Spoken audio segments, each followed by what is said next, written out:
At a small-town bake-off, 12-year-old Nia's cherished family recipe becomes the target of a judge's racist and dismissive remarks, publicly humiliating her. But this moment of painful rejection, meant to diminish her, instead ignites a fire within her. In the face of prejudice, Nia transforms her hurt into purpose, launching an entrepreneurial idea that celebrates the very heritage the judge sought to exclude. This is a story of resilience and resolve, chronicling how a young girl turns a bitter injustice into a powerful, multi-part triumph and builds a legacy far sweeter than any prize. If you liked the video and subscribe to the channel, let's move on to our story. Enjoy watching. 12-year-old Nia sat on the floor of her family's small kitchen, a whirlwind of flour and sugar, meticulously arranging miniature sweet potato pies on a cooling rack. The aroma of cinnamon, nutmeg, and caramelized brown sugar filled the air, a scent so warm and comforting it felt like a hug. This was her sanctuary, the one place where she wasn't just Nia, a shy middle schooler with braids and a backpack, but Nia, the architect of edible happiness. Her dream, a towering monument of baked goods, was to one day open a bakery. Not just any bakery, but one that celebrated the flavors of home and heritage. While other kids were saving up for new sneakers or video games, Nia had a shoebox filled with meticulously drawn business plans and a list of recipes she had perfected over the past 5 years. Her signature dish, the one she was certain would win the Harmony Heights annual bake-off, was the sweet harmony pie, a recipe passed down from her great-grandmother. It was more than just a dessert, it was a story in a crust, a tribute to the resilience and joy of her family. The annual bake-off was a small-town tradition, a centerpiece of the summer festival held in the park square. The competition had a reputation for being fiercely friendly, but this year, a new head judge had been invited from a prestigious culinary academy in the city. Judge Eleanor Vance was a woman with a perfectly coiffed silver bob and a reputation for an exacting palate. She was known for championing classic French pastries and had no-nonsense reviews that were often quoted in the local paper. Her presence made the stakes feel higher, the air a little more tense. As Nia carefully boxed her pies, her mother, Lena, a woman whose smile could light up a room, leaned against the counter. "You're a natural, baby girl," she said, her voice a soft hum. "Your great-grandmother would be so proud."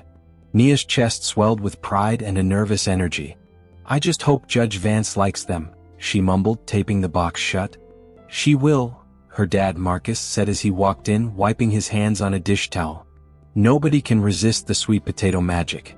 It's a fact." He winked and Nia's apprehension eased a little. Her parents were her biggest fans and her strongest shield. The park square was buzzing with activity. Tents lined the grassy perimeter, a live band played cheerful folk music, and the air was thick with the scent of funnel cakes, fried dough, and freshly mown grass. Nia found her designated table and laid out her pies, a small island of deep orange perfection surrounded by towering chocolate cakes, delicate fruit tarts, and classic apple pies. Her pies, with their intricately woven lattice tops, looked both rustic and elegant. The judging began, a slow, methodical process. Judge Vance, flanked by 2 local judges, moved from table to table, a small notepad in hand. She tasted each entry with a straight face, offering polite nods or a single curt sentence of feedback. When she finally arrived at Nia's table, Nia's heart pounded like a drum. "And what do we have here?" Judge Vance asked, her voice a crisp, almost sterile tone. She peered at the pies, a faint frown creasing her brow. "They're sweet harmony pies," Nia said, her voice a little shaky. "Sweet potato with a hint of ginger and a nutmeg crust." The judge picked up a tiny fork and took a bite. The moment stretched on, an eternity of chewing and silent contemplation. Nia watched her expression, desperate for a hint of approval. Finally, the judge set down the fork. "Sweet potato," she said, her tone flat. "An interesting choice." She turned to the local judges, a patronizing smirk on her face. "Quite a deviation from tradition, wouldn't you say? It's all so unconventional." The word hung in the air, heavy and pointed. One of the local judges, a kind-faced woman named Mrs. Gable, cleared her throat and looked uncomfortable. "It's a classic in some circles, Eleanor. I think it's lovely." But Judge Vance ignored her. She leaned in, her voice dropping just low enough that only those at the front of the crowd could hear. "I appreciate the effort, young lady, but the bake-off is about celebrating classic American desserts. A pie like this? Well, it's a little too exotic for a simple community festival. It just doesn't belong. The word, exotic, landed like a physical blow. It wasn't just a critique of her pie, it was a dismissal of her and her culture. The small crowd around the table, initially murmuring with curiosity, fell silent. Then, a few snickers broke out from some of the other contestants' families, a ripple of uncomfortable laughter that felt like a tide of humiliation. Nia's face burned. She felt her mother's hand on her shoulder, a silent anchor, but it couldn't stop the ground from crumbling beneath her feet. The judge moved on, her back to Nia, completely oblivious or perhaps uncaring of the emotional wreckage she had left behind. Nia looked at her pies, the beautifully crafted lattice tops and the golden brown crusts, and they no longer looked like symbols of her family's legacy. They looked like a mistake, a foreign object. Tears welled in her eyes, hot and angry. She grabbed the box of uneaten pies, her hands trembling, and hurried away from the judging table, away from the laughter and away from the festival. Her parents followed, their faces a mask of fury and concern. Back in the car, Nia buried her face in her hands, her shoulders shaking with silent sobs. The delicious, comforting smell of her pies in the back seat now felt suffocating. "She's just an ignorant woman, Nia," her father said, his voice tight with controlled anger. "She doesn't know what she's talking about." "She said my pies don't belong," Nia whispered, the words catching in her throat. "She said they were exotic." Her mother reached over and wrapped her in a fierce hug. "Honey, some people can't appreciate what they don't understand," she said. "What she saw as exotic, we see as a gift. It's a gift from your great-grandmother. And it's a gift to anyone who has the sense to taste it." But the words were little comfort. The humiliation had settled deep in Nia's stomach, a bitter, indigestible lump. She had put her whole heart into those pies, and in return she had been made to feel like an outsider in her own community. The dream of her bakery, a place of belonging and sweet treats, now felt impossibly distant, a fragile fantasy shattered by a single cruel word.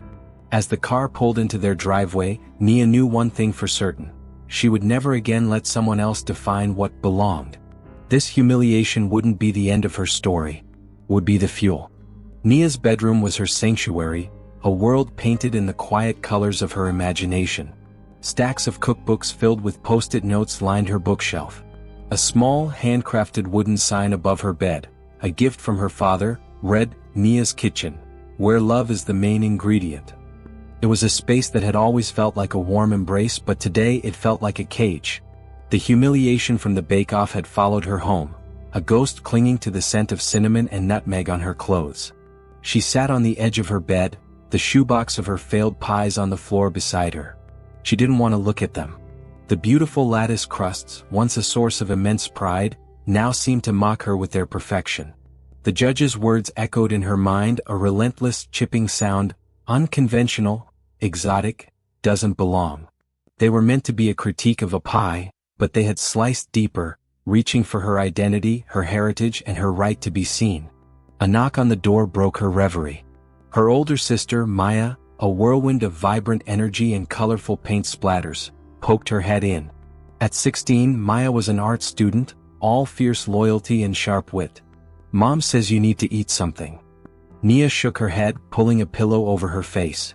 "I'm not hungry." Maya didn't leave. She came in and sat on the floor, picking up one of the pies. "This is a masterpiece, Nia. Seriously. The crust alone is a work of art. That woman, she's just a hater." She said it didn't belong.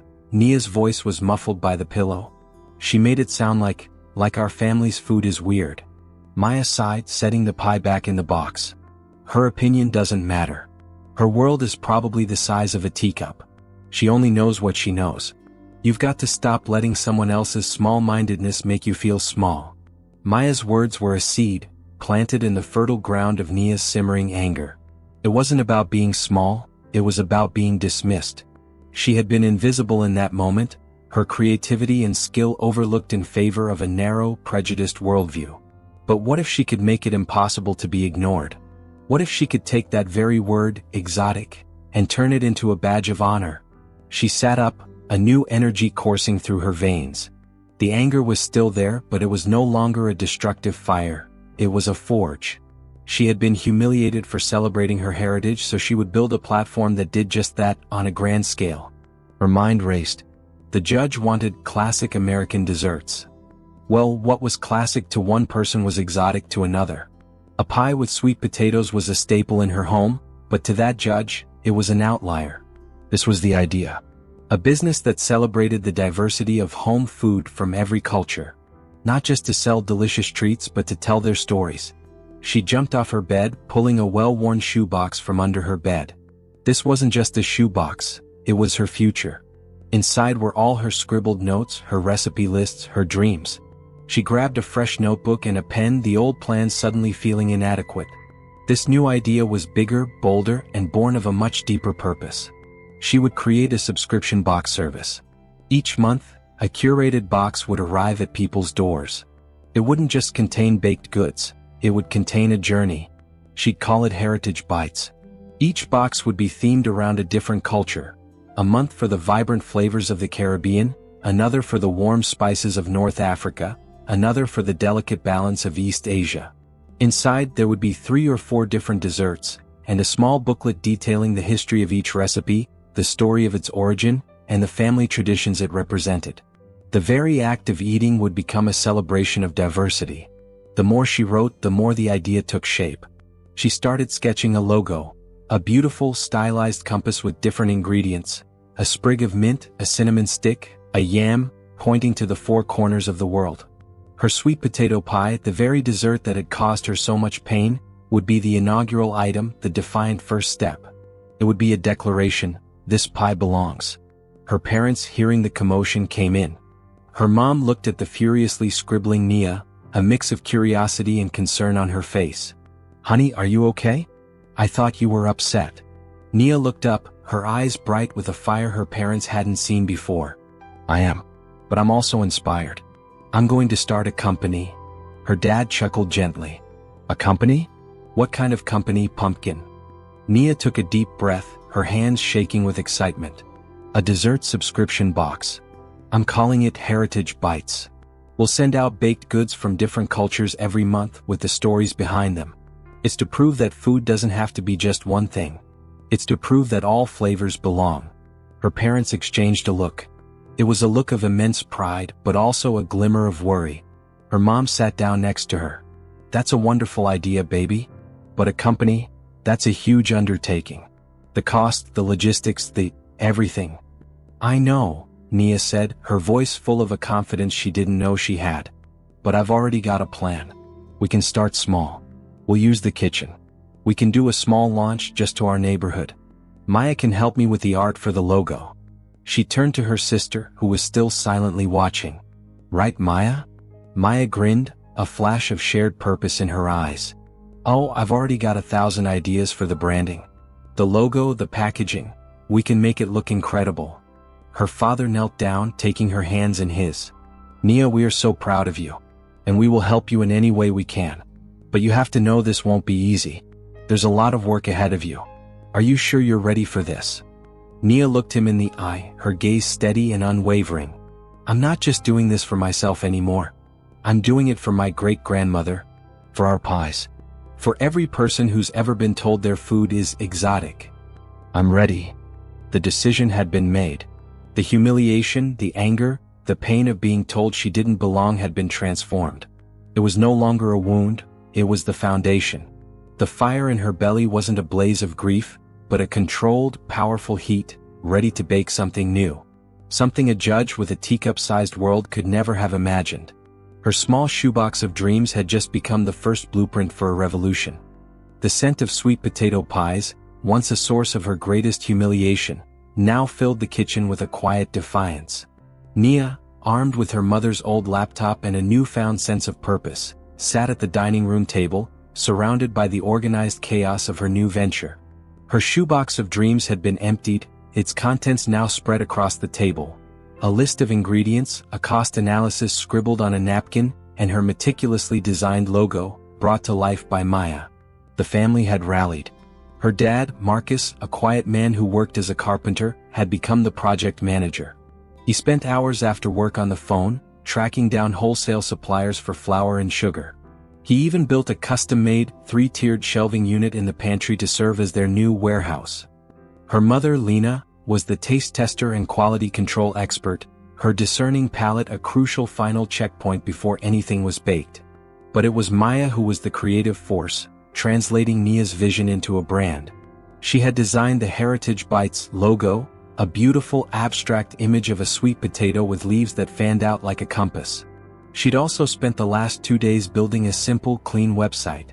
The story has to be the most important part, Maya had said, her fingers flying across the keyboard. People don't just want a pie, they want to know why they're eating it. The biggest hurdle, however, was money. Nia's savings, a small jar of coins and crumpled bills, was enough for a few batches of cookies, but not for a business. The family had some savings, but her parents were firm that this had to be Nia's project, her financial responsibility. How are we going to buy the packaging? Nia asked one evening, holding up a small, elegant box that Maya had found online. And the ingredients in bulk? It all costs so much. Marcus looked at the budget spreadsheet they had created together. We can't just take a loan out. You're 12, pumpkin. He smiled warmly, but the underlying concern was clear. We need to find a way to get the seed money without putting the family at risk. That's when Nia had her second big idea. Crowdfunding, she said, her voice filled with a sudden, electrifying certainty. We can tell people what we're doing and why. We can ask them to help us get started. Her parents were hesitant. A crowdfunding campaign meant telling her story to the public, a story of public humiliation that they had worked so hard to protect her from. Are you sure you want to do that, honey? Lena asked, her hand resting on Nia's. It means being vulnerable, telling people what that judge did. Nia's face was a study in resolve. That judge told me my food didn't belong. I need to tell everyone that it does. The story is the most important part. It's the reason for Heritage Bites. It has to be in the pitch. So they began to craft the campaign. Nia sat at the laptop, her fingers hovering over the keyboard. The first sentence was the hardest. She couldn't just say, "Help me start a company." It had to be deeper. She had to be honest.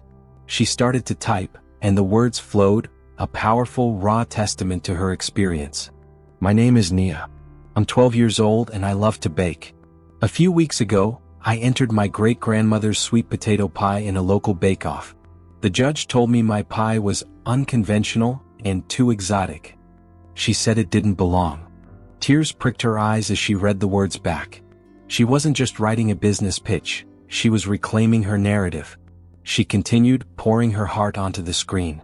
She explained her new mission, to create Heritage Bites, a subscription box that would celebrate unconventional and exotic flavors from around the world.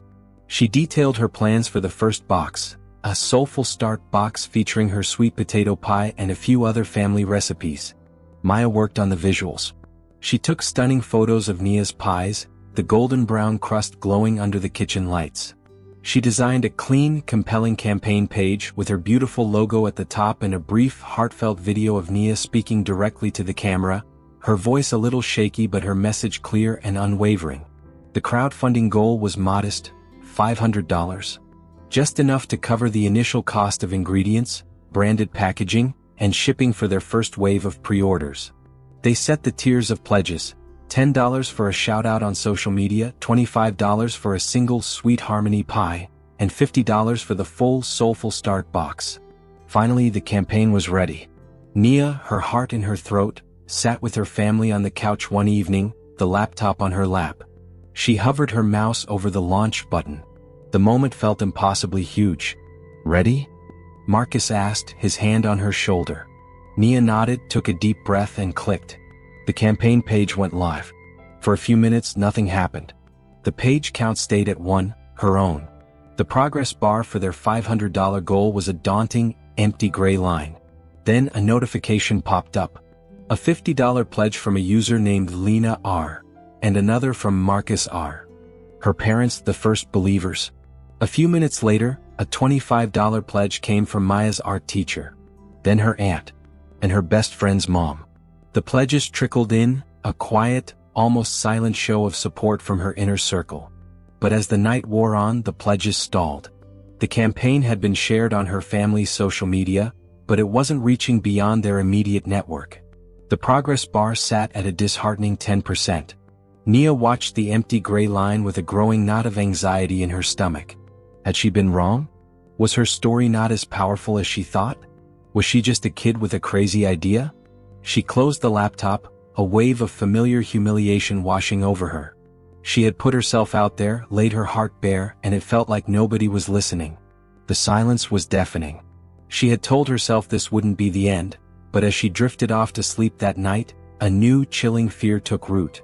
What if this was just the beginning of another failure? The fate of Heritage Bites, her dreams, and the validation of her great-grandmother's recipe now hung precariously in the digital ether, waiting for a single voice to be heard. The day after launching the crowdfunding campaign was a blur of silence and mounting disappointment. Nia, unable to look at the screen, had put the laptop away. The progress bar for her $500 goal was a cruel reminder of her small-scale failure, sitting at a miserable 10% from her family's pledges. She spent the next 2 days in a funk, the familiar scent of cinnamon in the kitchen now feeling heavy with the weight of her dashed hopes.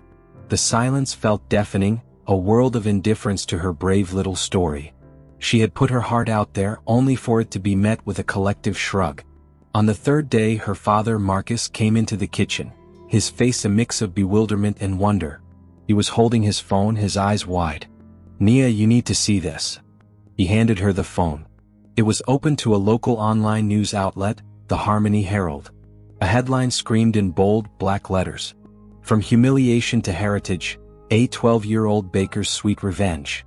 Nia's breath caught in her throat.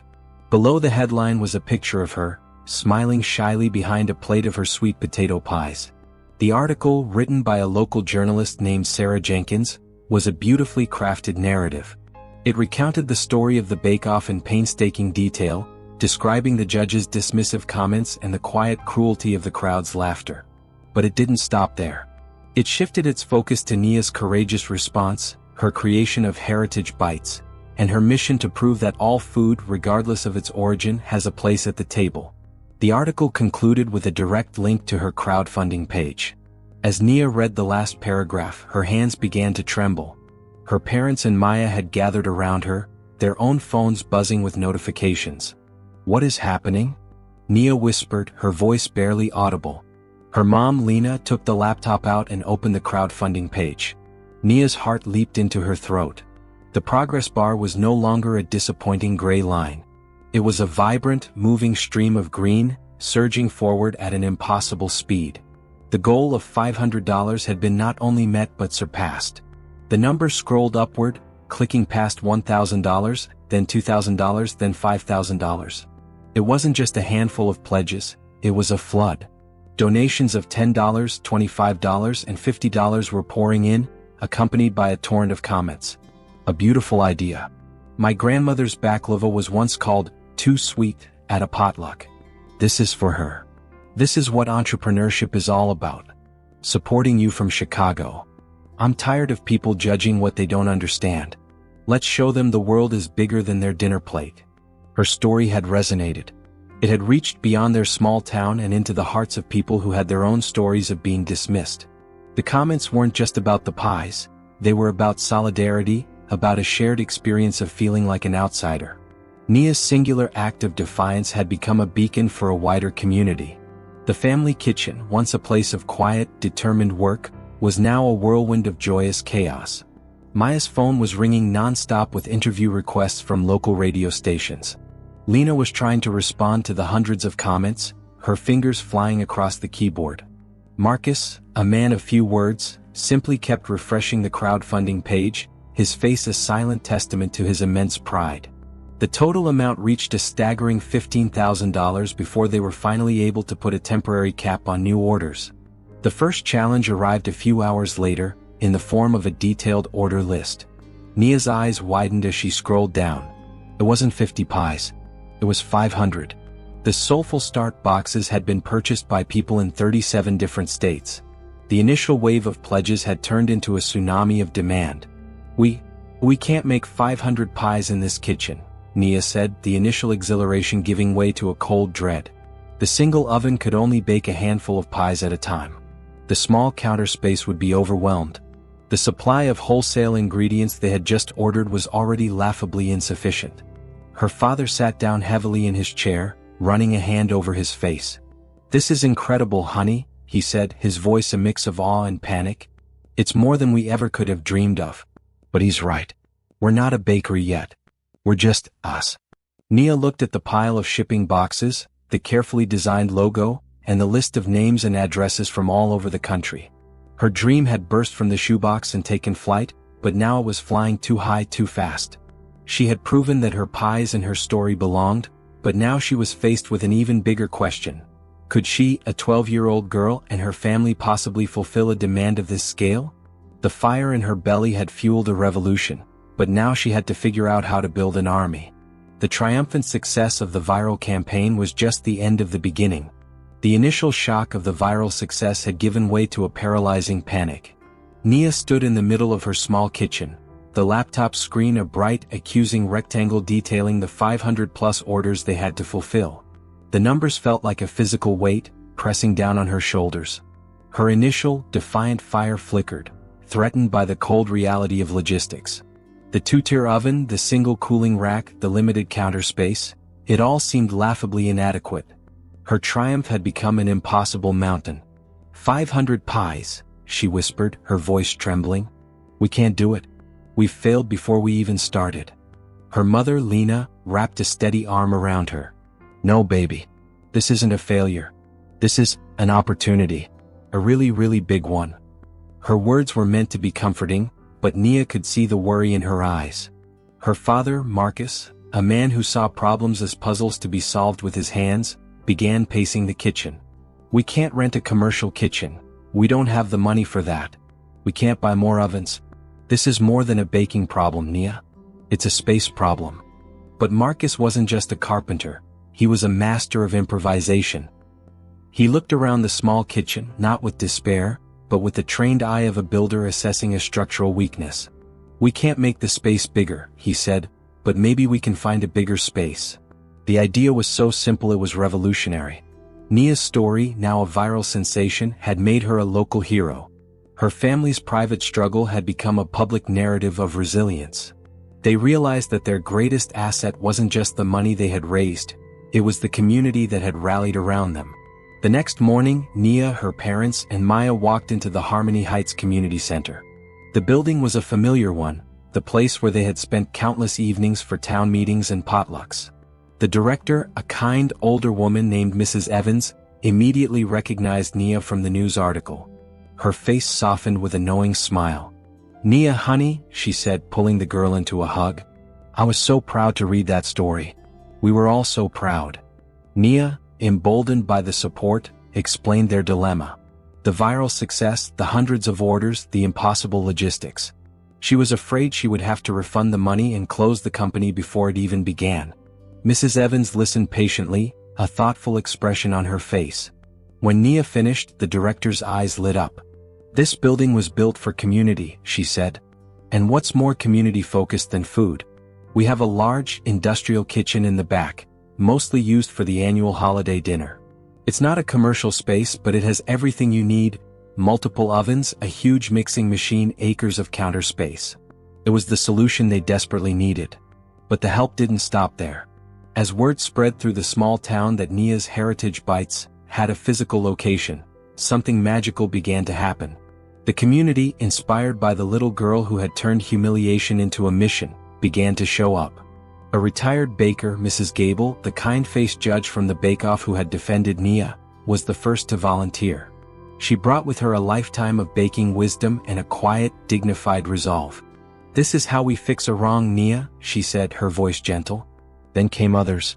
High school students eager to help. Parents, retired chefs, and neighbors who had been following the story online.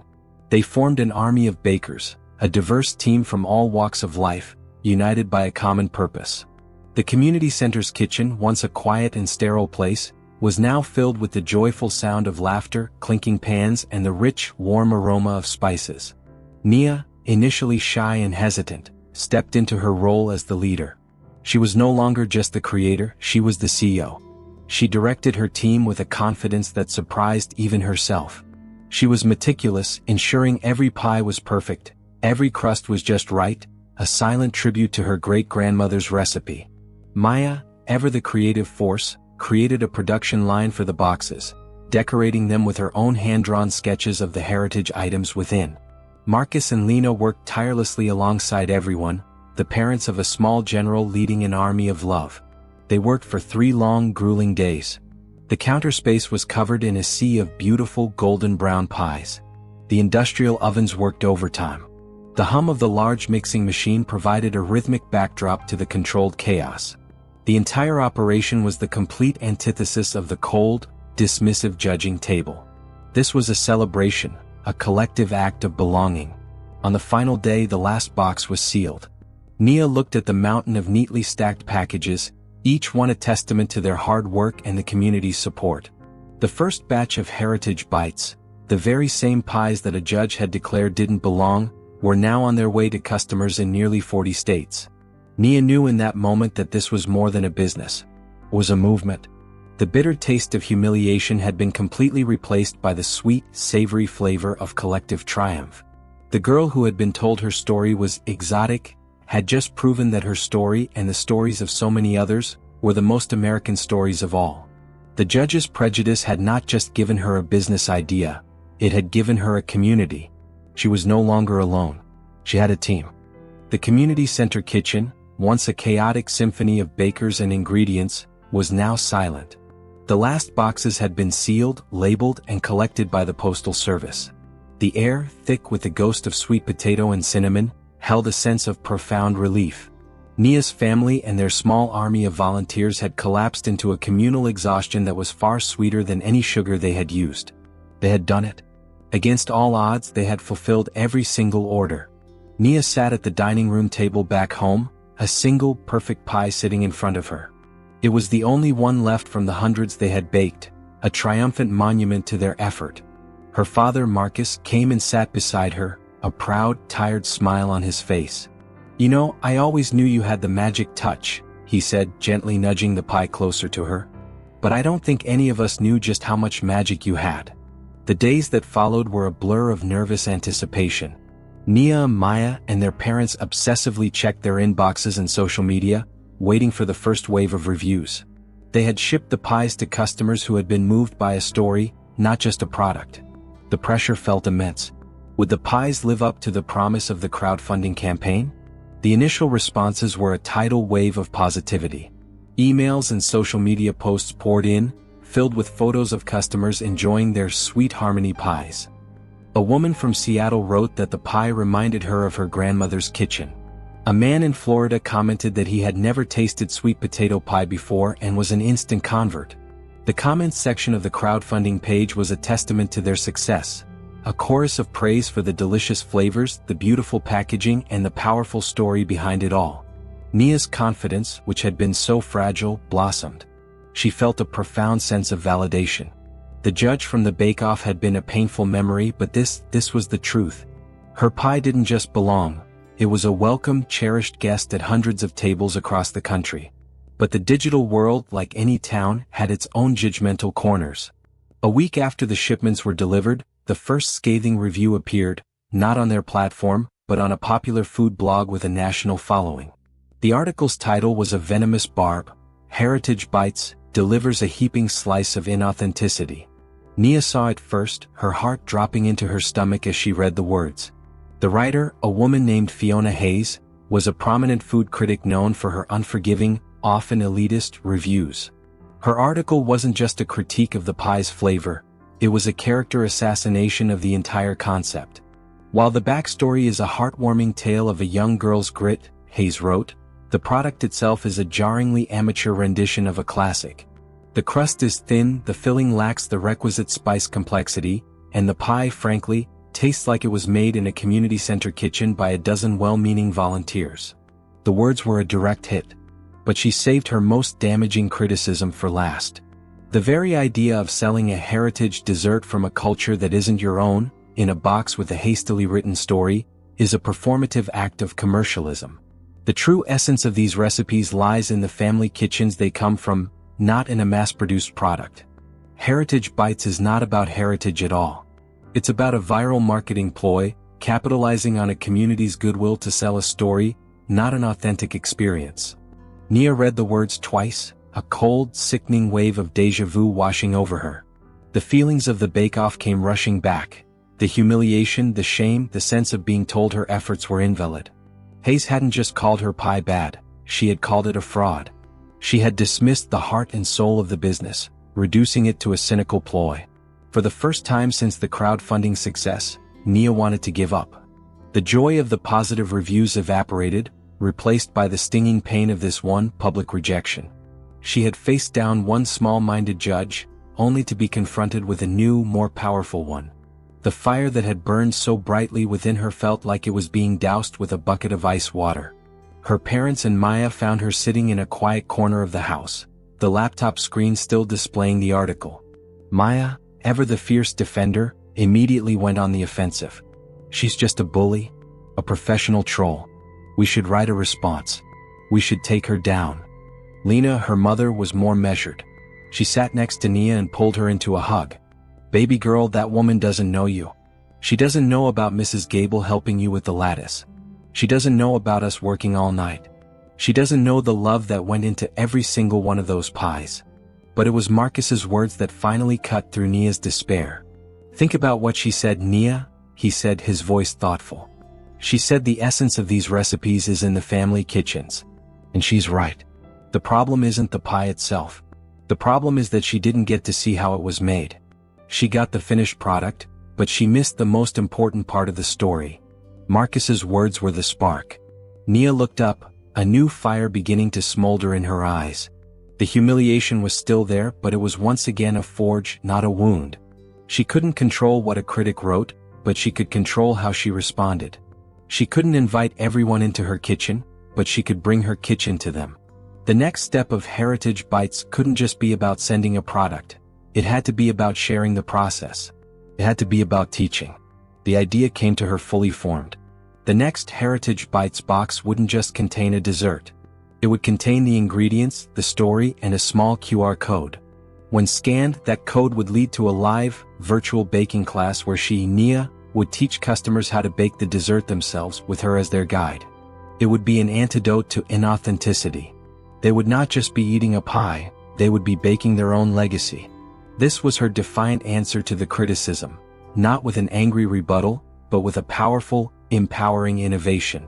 The critic had tried to shut her down, but she had only succeeded in giving Nia her next big idea. Fiona Hayes's scathing review had been a bitter pill, but it was also the catalyst for Nia's most audacious idea yet. The critic had argued that true heritage couldn't be mass-produced, that the soul of a recipe lived in the kitchen, not a box. Nia and her family had taken that criticism and transformed it into a new business model. Heritage Bites would no longer just sell the pies, it would sell the experience of making them. The plan was simple yet daunting: a curated baking kit with pre-measured quality ingredients, an elegantly designed recipe card, and a QR code linking to a live, virtual class with Nia herself. The shift was a logistical Everest. Her father, Marcus, became a logistics whiz, negotiating with suppliers for smaller, individual-sized bags of flour and sugar. He worked with a local company to create custom, branded packaging that was both eco-friendly and sturdy enough for shipping. Maya, with her artist's eye, designed the new box with a vibrant, modern aesthetic. The recipe cards were her handiwork, featuring beautiful illustrations and Nia's story in her own words. The centerpiece of the box was the QR code, a tiny digital key to a much larger experience.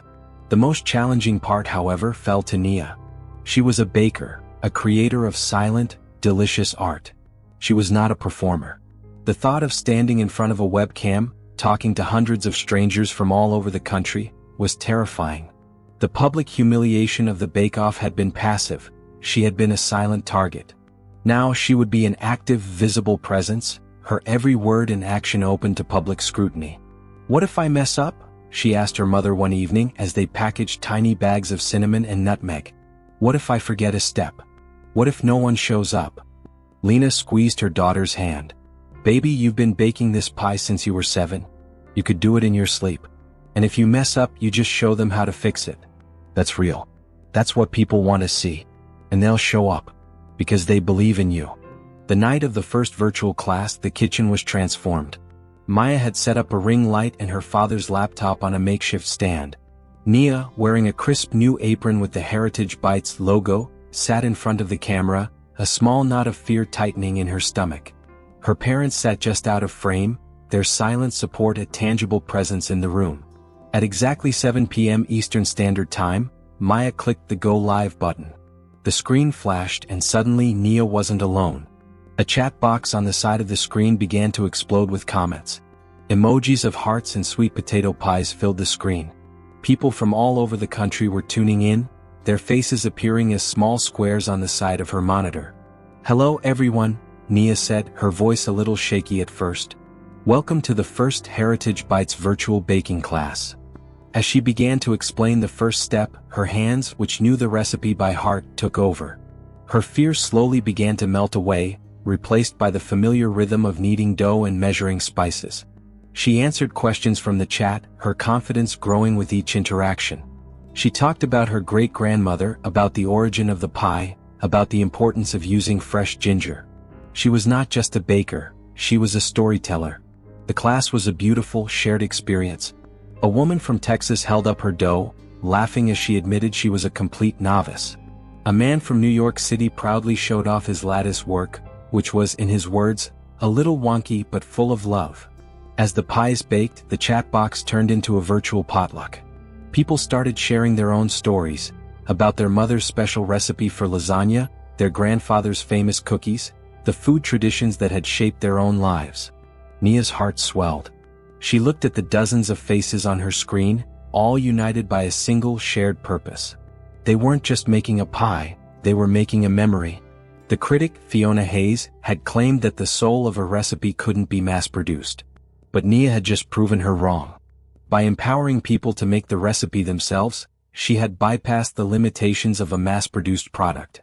She had created a community, a living, breathing testament to the idea that heritage wasn't a thing to be bought and sold, but a tradition to be shared and celebrated.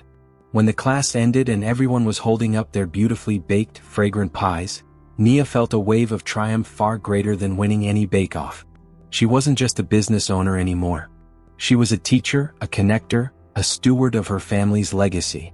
The critic's words had been a dark cloud, but her new idea was the sun, shining brightly on a network of people who had been waiting for a reason to come together. Nia had found her true purpose. The bitterest ingredient had made her recipe for success all the sweeter. The success of Nia's first virtual baking class was not just a win, it was a revolution. The recorded session went viral, shared on social media by countless people who had been touched by Nia's story and her authentic approach. The chat log from that evening, filled with shared memories and newfound connections, became a powerful testament to the idea that food could be a bridge between cultures. Heritage Bites, once a small, defiant idea born from humiliation, was now a national movement. With the new model in place, the company grew exponentially. The old community center kitchen, once a temporary solution, was now a cherished memory. They had secured a small commercial kitchen space, a proper home for their blossoming business. It was a bustling, organized hub, with gleaming stainless steel counters and the continuous, warm hum of multiple ovens. The army of bakers from the community center had become a small, paid team of part-time employees. Mrs. Gable, the kind-faced judge from the bake-off, was their head pastry chef, her expertise now a formal, respected part of the company. Maya, a whiz with social media and design, ran all branding and digital content. Marcus and Lena handled the logistics and operations, their faces a permanent mix of awe and pride. Nia, at just 12 years old, was the company's face, its heart and its visionary. She was no longer the shy girl who hid behind her braids. She spoke with a clear, articulate confidence, her voice a steady reflection of her mission. She did interviews with national magazines, her story now a headline of entrepreneurial triumph rather than childhood humiliation. In every interview, she made sure to mention her great-grandmother, her family, and the community that had rallied around her. She never forgot where she came from. One quiet Tuesday afternoon, Nia was working on a new recipe in the commercial kitchen. The theme for the next Heritage Bites box was to be inspired by Mexican pan dulce, and she was meticulously testing different ingredients, trying to find the perfect balance of cinnamon and orange zest. A news report was playing softly on a small television in the corner. Suddenly, the image of Nia's face filled the screen. The segment was a deep dive into Heritage Bites, celebrating its unique business model and its community-focused ethos. The reporter, standing in front of the new kitchen, spoke of Nia's journey from a small-town bake-off to a national success story. Nia paused her work, her eyes fixed on the screen. She saw her father smiling as he packed a box, her mother laughing with Mrs. Gable, and Maya showing off the vibrant new packaging. The segment was a beautiful summary of everything they had built. As the report concluded, a familiar, perfectly coiffed silver bob appeared on the screen. Judge Eleanor Vance, the woman who had set this entire journey in motion, was being interviewed in her city kitchen. Her face was grim. The reporter asked her about the rise of Heritage Bites and the controversy from the bake-off. "When I judged that contest, my focus was on a narrow definition of tradition," Judge Vance said, her voice strained, a hint of discomfort in her eyes. "My worldview was limited. I saw a dessert that didn't fit my preconceived notions of what belonged. And I was wrong." The word, wrong, was a powerful admission. Nia leaned in, a mix of disbelief and vindication flooding her senses. "I see now that tradition is not a static thing," the judge continued. "It's a living, breathing thing that grows with us. What Nia has done, by celebrating a diverse range of culinary traditions and, more importantly, by teaching others how to create them, she has built something far more meaningful than any prize I could have ever given her. She has built community and connection. She has proven that food isn't just about what you eat. It's about what you learn, what you share, and what you celebrate." Nia turned off the TV, her heart pounding with a strange mix of emotions. The words were an apology, a public act of contrition. The woman's initial cruelty had been the wound that sparked her purpose, and her final words were a bomb that sealed it. The circle was complete. The bitterness was gone. Later that evening, after the kitchen had been cleaned and the new recipe had been shelved, Nia went home. She sat at the dining room table, the very same table where she had first scribbled her dreams and then cried her eyes out. Her father came in and placed a single, freshly baked sweet potato pie in front of her. It was the same recipe, the sweet harmony pie, the one that started it all. She took a piece, the familiar taste of cinnamon, nutmeg and caramelized sweet potato filling her mouth. This wasn't just a dessert anymore. It was a journey. It was a reminder that the pain of being told she didn't belong had been the fuel for a company that was now teaching the world that every single person, and every single story, had a place at the table. The sweetest victory wasn't a prize or a viral post or even an apology. It was the quiet, profound realization that she had turned a moment of profound humiliation into a legacy of love, connection, and belonging. Her company was a monument to her resilience, a delicious, undeniable truth that spoke louder than any words. Thank you for listening. Don't forget to subscribe to the channel and like the video.